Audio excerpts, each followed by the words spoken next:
Many years ago, this candle blessed our family with a miracle. Our house, our casita, came to life with magic. La casita. Floors! Drawers! Let's go! In time, every member of our family Cecilia, up top! was given their own magical gift. I understand you. I'm not super strong like Luisa. The donkeys got out again. On it! Or effortlessly perfect like Señorita Perfecta Isabella. But Mama, why am I the only one that didn't get a gift? You're just as special as anyone else in this family. You just healed my hand with an arepa con queso. Casita? What's going on? The magic is in danger. We gotta get out of here! We must protect our home. We must protect our family. This is my chance. I will save the magic. Wait, how do I save the magic? I'm losing my gift! Mirabel, the fate of the family is gonna come down to you. I can't do this. Let me help you. The rats told me everything. Don't eat those. Even in our darkest moments, there's light where you least expect it.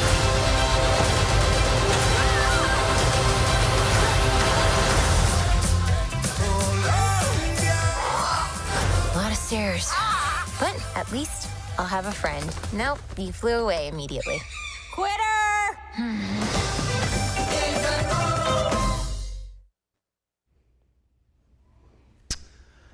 Well, hello, everyone. It's nice to be here with you this morning. As Melanie mentioned, this was originally scheduled to be done in February. Hi, River. But due to the events, we decided to postpone it until now.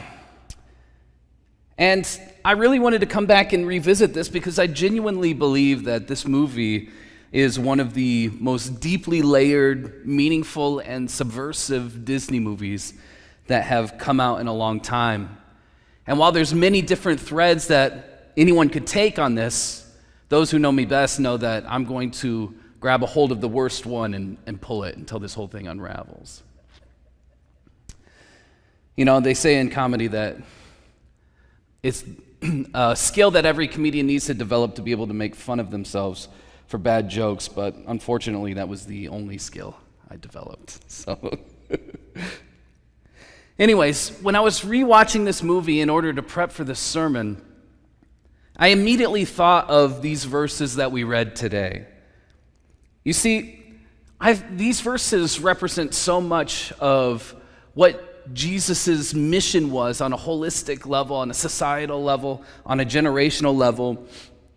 And they tell us very much about what his goals as a Messiah were. You see, Jesus made these statements against many of the rulers and leaders and followers of other outspoken individuals who were beginning to criticize him, and not just him, but his disciples, for some of their behaviors of what they were doing. You see, they began to panic a little bit because it wasn't just Jesus who was doing it, but he was bringing all these followers along with him. And while scholars place Jesus somewhere in his late 20s, early 30s, they place a lot of these disciples somewhere between the ages of 16 and 24. So that panic began to set in as they started to realize that Jesus' concepts and behaviors weren't just affecting him, but they were beginning to sway some of that younger generation that was coming up. That maybe they were going to be losing the heart of what matters, and they wanted to wrangle them everyone back into line. And so they began to criticize him for not eating with the right people. By doing so, Jesus and his disciples were showing acceptance to those that everyone else deemed unworthy or unclean. Those that were cast aside and not really worth accepting. And it's not just that, they weren't performing the religious rituals in the right way anymore. They weren't fasting at the right time. And so Jesus, in these criticisms, he sees a group of people that are so devoted to their traditions and their systemic way of thinking that they have lost sight of what matters. And he says these quotes, and what's interesting about them is that in both of these situations, it's the new cloth and the new wine that inevitably breaks the old. And in a sideways manner, he's beginning to criticize them, saying, you're valuing this old cloak more than the new cloth, or these old wineskins more than the new wine. And by doing so, you're damaging both of them. We understand that the radical systemic changes that mark much of Jesus' mission was what he and the disciples were going to accomplish. That they weren't going to be contained within the systems that they were in, that these old rules and leaders that were moralizing traditions and practices over people were inevitably going to have to change. And in fact, Jesus, through these claims that any system prioritizing practice over people will inevitably be broken and require rebuilding. And that brings us to this movie. The basic premise of the movie Encanto is that it follows a community of refugees who are fleeing war and violence. And they find a safe place in the jungle where they set up this community all centered around this one family and this idea of a miracle that has given them this magic house and granted this particular family these amazing gifts that have allowed this society to not just survive but flourish. We begin to meet these individuals, and specifically we start by seeing the grandmother. You see, the grandmother is the matriarch, not just of the family, but of this entire community. And she's the central leader that's focused on maintaining the miracle and the societal system that's in place. And you see, and when each new member of the family hits a certain age, they have this ceremony where they receive their gift, and their grandmother says to each of them, each new generation must keep the miracle burning. After that gift is revealed, everyone celebrates, and then the grandmother figures out where and how they're going to apply that to better those society and systems in place. However, this means that every aspect of the miracle, the family and that community, is all centered and structured around her specifically. And this system continues on, and on the surface level, everything seems great as society begins to flourish, until one day when a young Mirabel approaches and isn't given her gift. It's then that we begin to see the emotional cracks that begin to form, and understand that that grandmother could be best described as someone who is a toxic perfectionist. And while she loves her family, her focus and her priority is on protecting the miracle of the house, the gifts it grants, and the society that's built around it, and in the process begins to damage those around her and those closest to her. While we don't have time to tackle everybody, we're going to look at the important figures, starting with Luisa and Isabel. You see, Luisa and Isabel are grandchildren of the abuela, and they're sisters to Mirabel. Luisa is this incredibly strong person, and she represents the entire workforce of the town. She's moving buildings, diverting rivers, hauling livestock, building bridges. She is constantly working. And in this context, she represents this entire labor and workforce of the entire society that she's a part of. When the story picks up, it's interesting to note that as she's constantly working, her gift is the one and only one that seems to be burning out on its own.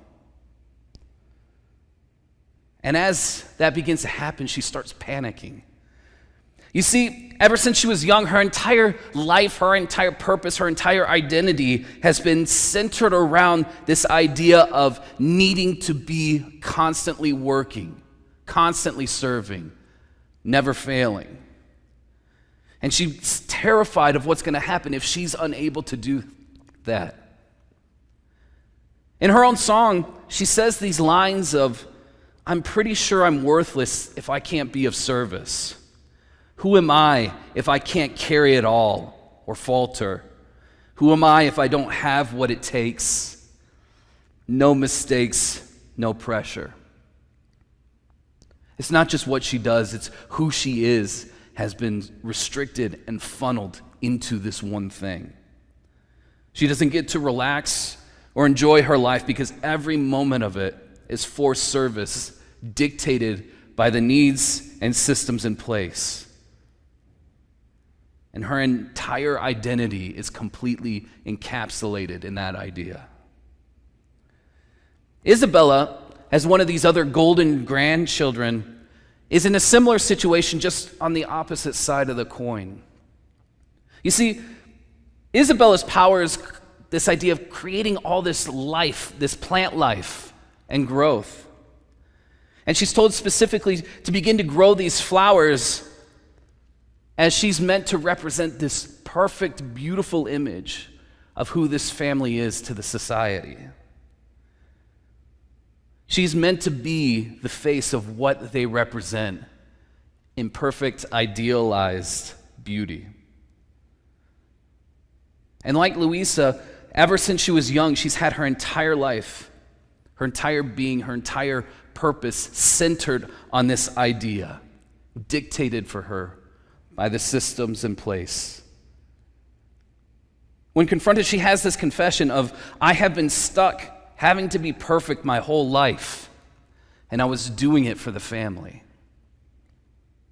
Any use of her gifting that doesn't specifically tailor to that one idea of adding to this perfect beauty, this image that she's meant to represent, is controlled and repressed. In this cathartic moment where she begins to reconcile with Mirabel, who she's been constantly belittling and devaluing and criticizing, she has this release and she says, "What could I do if I just knew it didn't need to be perfect and it could just be and they'd let me be?" But she isn't allowed to be out of control in any situation. And because of that, she's become bitter, mean, and hurtful, specifically to Mirabel, who she begins to view as an embarrassment and a barrier to what she needs to do. On the other extreme from the golden children, we move over to the outcasts, Mirabel and Bruno. You see, Bruno, Mirabel's uncle, was given this gift to see the future, but whenever he applied it to try and help, he was attacked for it. You see, he was able to see all the problems coming down the pipeline, but any attempt to warn anyone, to make changes, to divert any of that system was rebuffed.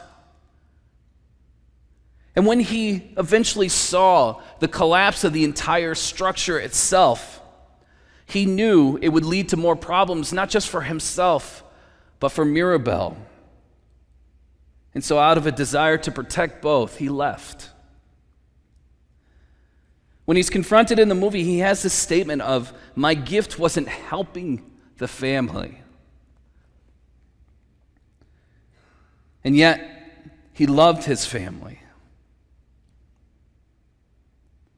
Bruno was always asked to look into the future for perspectives, for ideas, for an understanding of how to engage the world, but then he was always blamed for the problems he saw because people assumed the worst of him. Mirabel is also an outsider because she wasn't given a gift, or at least not one that fit within the system in place that the grandmother had set up. She's seen as an embarrassment by the grandmother and the other members of the family, and she's consistently cast aside. And in fact, she's literally told that the best way for her to help everyone is to just get out of the way and to not say anything. The only way that you can help us in what we're trying to do is just by not being here. She, like Bruno, however, loves this family, and despite this constant barrage of abuse hurled at her, she maintains this uncompromisingly hopeful attitude that she can somehow make things better.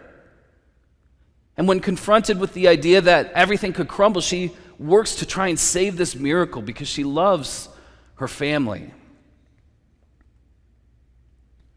However, when the house begins to crack and shatter, Mirabel is blamed for all the problems that are happening by the grandmother. And for the first time, Mirabel finally sees the truth in the situation. She sees past everything that's been going on, and she tells the grandmother that I will never be good enough for you. No matter how hard I try, no matter how hard any of us try, Luisa will never be strong enough, Isabella won't be perfect enough, and Bruno left because you only saw the worst in him. Eventually, the house collapses despite of everyone's best efforts to save it, and Mirabel leaves until her grandmother comes and finds her down where the miracle first happened. And it's at this point we begin to unpack what really happened. And we find that this strict level of control the grandmother demonstrates is the result of a very real trauma she experienced in losing so much. And that the miracle gave her and everyone else the hope and ability to survive. But as time went on, something changed. She makes this confession to Mirabel that I was given a miracle, a second chance. And I was so afraid to lose it that I lost sight of who the miracle was for. She makes this confession, and we understand that it was fear that began to destroy what was built. Fear is the enemy of hope. Fear in this context is purely looking backward. It creates these idols of the past and tries to guard them from anything that the future has in store. It tries to relentlessly preserve them, and by doing so, it inevitably damages any potential progress that could bring about a better future. Hope, however, is always forward-looking. It ruthlessly clings to love and demands a future that is better than the now. Hope doesn't see systems worth protecting, it sees a future worth fighting for and building towards. After sharing this true experience with each other, Mirabel and the grandmother finally understand one another, and they rekindle that hope for the future. They see that the miracle that first came around, that work, that foundation is still there and is used to be building towards something new. And that brings us to our world now. You see, it's interesting. In my generation, we were promised this golden world, this life of prosperity, this wonderful future in place. And we were told that all we have to do is work hard and find our place in it, and everything will be incredible. Being born in the 80s and raised in the 90s, we had this idealism that was secured. No one else even questioned that it wouldn't come around. And then as we continued to grow up, begin to hit society, we saw many of our classmates carted away to fight a war that we couldn't justify.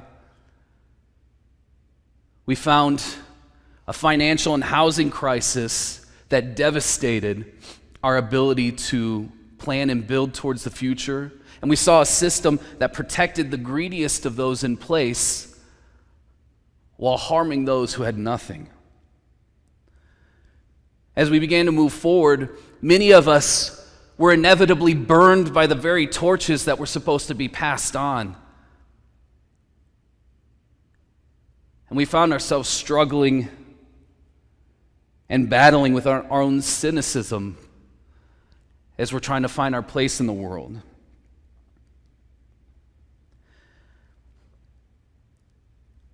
And then something interesting continued to happen. You see, in working with the Wesley Foundation and with college students all over the world, I've been consistently surprised by this next generation that's coming up. You see, unlike us, they weren't given this golden view of the future that was inevitable. They've been brutalized by the systems they came out of. They were given a real dose of reality, and in fact, everyone constantly talks about how the young are naive, but I don't think any of that could be applied to this generation. This is the generation that's lived in a world of skyrocketing healthcare and education prices, of massive and continually increasing wealth inequality that has forced over 40% of people to struggle for basic needs. They're the generation of active shooter drills and seeing their own peers and people their age being killed, and those in leadership doing very little about it other than offering empty thoughts and prayers. They see a system in which many of those who step out to speak, like what happened in Tennessee last week with Gloria Johnson, Justin Pearson, and Justin Jones, they see when those who stand up to try and fight for something like that, the system tries to crush them, to expel them, and to keep them down. Many are told to ignore or even destroy their own identities, and those who don't often remain under attack for simply existing. We've seen the rights that have existed for 50 years ripped away, books on people's history banned and removed, and laws enacted to prevent even the mention of who some of them really are. We see the cracks in the system, and yet this generation consistently remains hopeful that things will be better. This generation has somehow continued to be the most open, affirming, accepting, and hopeful generation that has existed in a long time. They see those cracks and they cry all the louder that we can do better. They call us to be better and recognize, like Jesus in those verses, like the grandmother at the end, that hope shatters those systems meant to prevent that progress. Their hope reminds us of what each generation builds. It's not a fortress to protect those idols of the past. It's not monuments to our own success. That every generation builds roads and bridges and foundations for those who come after them. You see, the fear that pushes away that future, that clings to those idols as they crumble into dust in their hands, is afraid of that hope that utilizes the strength that came before and continues to build upon it. And we're beginning to see that now, with some of those protections being granted, with action finally starting to take shape, of those systems being unable to crush those who oppose them. That hope, calling for that better world, remains uncompromising and understands that good will endure, that love wins, and that hope carries on. In closing, I wanted to read a quote that was recited to me so many times growing up, but becomes more and more true as I read it. It's a quote from Reinhold Niebuhr in the book The Irony of American History, and he says this, that nothing that is worth doing can be achieved in our lifetime. Therefore, we must be saved by hope. Nothing which is true or beautiful or good makes complete sense in any immediate context of history. Therefore, we must be saved by faith. Nothing we do, however virtuous, can be accomplished alone. Therefore, we must be saved by love. I'm grateful to be a part of these people of hope, of this congregation that consistently demonstrates that as we continue to demand and work and call for that better world that Jesus demonstrates, that Encanto shows, that hope secures, endures, and succeeds. Thank you.